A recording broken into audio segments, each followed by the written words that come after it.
I thought it would be fun to do this tag, even if I don't really have any goals for the year other than just to read my physical TBR.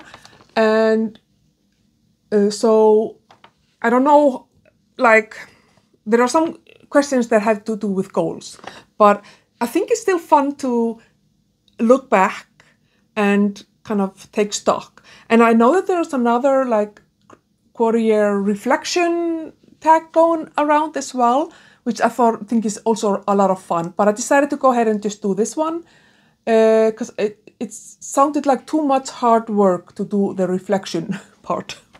I don't have mental space for that.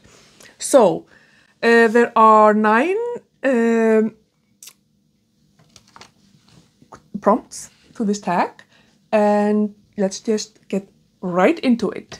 So prompt number 1, how many books have you read so far? So I'm posting this video at like late April, but I'm just counting books from January, February, and March. So for those 3 months, the first quarter, I read 35 books. 14 books in January, 9 books in February, and 12 books in March. That's a lot of books. Number 2, have you already found a book you think might be a 2025 favorite? Yes. Absolutely. I would obviously hope that I find an even better book, because that means that I'm reading really good books.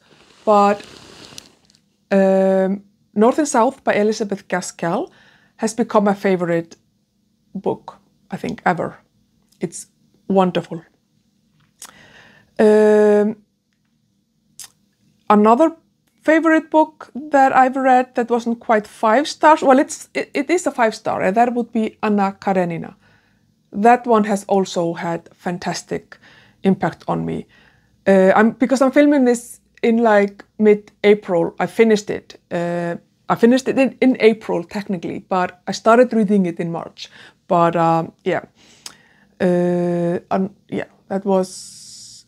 that's a very good book. Okay, number 3, any 1-star books or least favorite books of the year?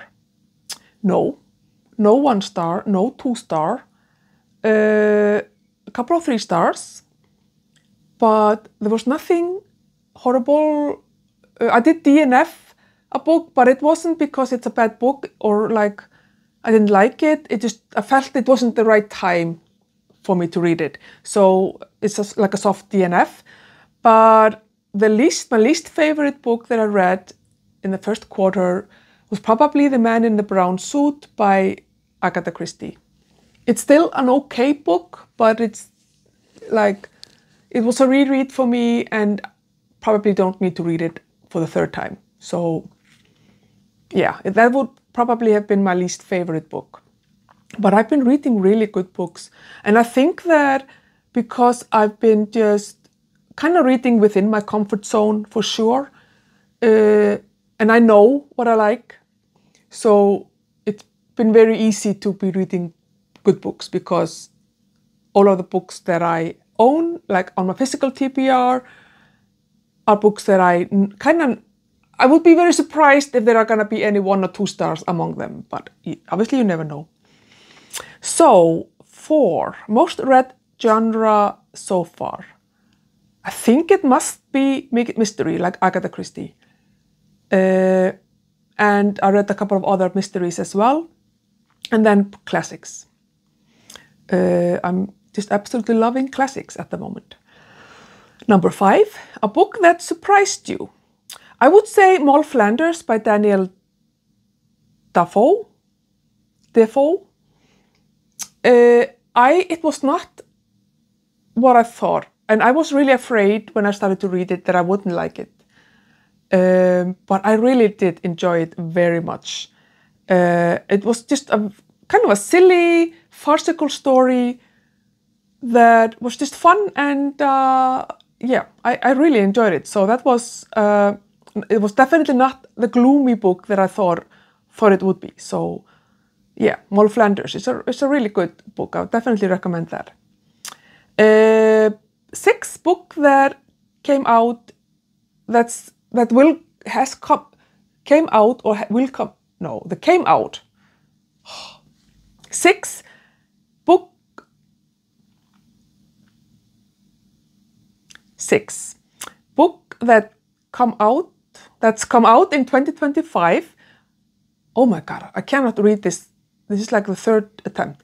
A book that's come out in 2025 already that you want to read but haven't yet. There is nothing. The one book that came out in 2025 already that I want to read, I've already read. That's Emily Wilde's Compendium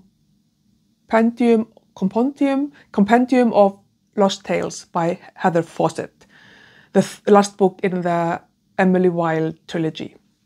And yeah, it came out in January rather than February, and I read it in March. So I don't know if there is anything else that has come out already that I want to read, because I'm all for the backlisted books.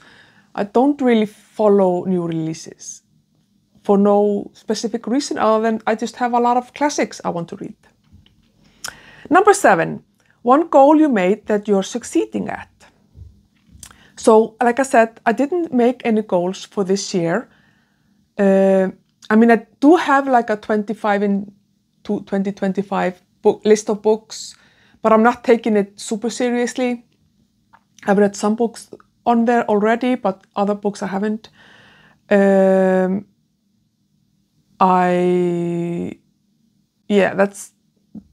also reading from a physical TBR is kind of my main goal, which I've been succeeding at for sure. And also just to have fun and to just kind of mood read. And that's definitely been something that I've been doing. So yeah, I'm succeeding at kind of reading my physical TBR and kind of just mood reading and not taking my reading too seriously. And that's definitely been working, and I've been excelling at that for sure. Number 8, one goal you made you need to focus on. No. Like I said, I didn't make any proper goals, and I have been focusing on reading my physical TBR. I definitely decided that I don't want to grow my physical TBR anymore. So I've kind of put myself on a book buying ban until Christmas. And that's also just to kind of be more mindful of my purchases as well, in general, not just for books. So yeah, no, there's nothing that I need to focus on that I haven't been focusing on already. So I'm just gonna continue to enjoy my reading and have fun with it. And number 9, new to you booktubers or bookstagrammers or booktalkers for 2025 you recommend. So I've never been on, well, I was on TikTok for like a couple of months, a few years ago, but I've never been like properly on TikTok. So I'm not there now, and I've left Instagram. And so the only book thingy that I watch on social media is BookTube. So there are definitely a few channels that I've heard about for the last couple of years that I just hadn't gotten around to actually watch their channels, but then I finally subscribed and have been enjoying their content very much. So there would be Debs at Rainer Reads. I really love her reviews and her like all of her reading events that she's doing, and her book shack, and yeah, love her channel. There is Angelia at Read and Reread. These are all like channels that have been around for a while, and like I said, I've heard about them from other YouTubers, but I just hadn't taken the step to start watching their content. And then there's also Revenant Reads. And these are channels you should definitely check out for sure. And then also The Reading Hour, which is a fairly new channel, and I've been enjoying her content, her fun personality. Yeah, so that's that. So those were the prompts for the quarter year crisis tag. This is not a tag I think you tag people in really, but if you haven't done it and you would like to kind of recap the first quarter, I think there's still time, even if it's late April or like even beginning of May. I think it can be good to kind of go over your kind of goals, or if you have any, or just kind of what you've been reading, what you've been enjoying, what you haven't been enjoying, and to do that throughout the year, just to kind of have some fun with it. But yeah, that was the quarter year crisis tag. If you want to answer any of these questions, you can do that in the comments and we can have a chat. Thank you for watching, and I will see you in my next one. Bye.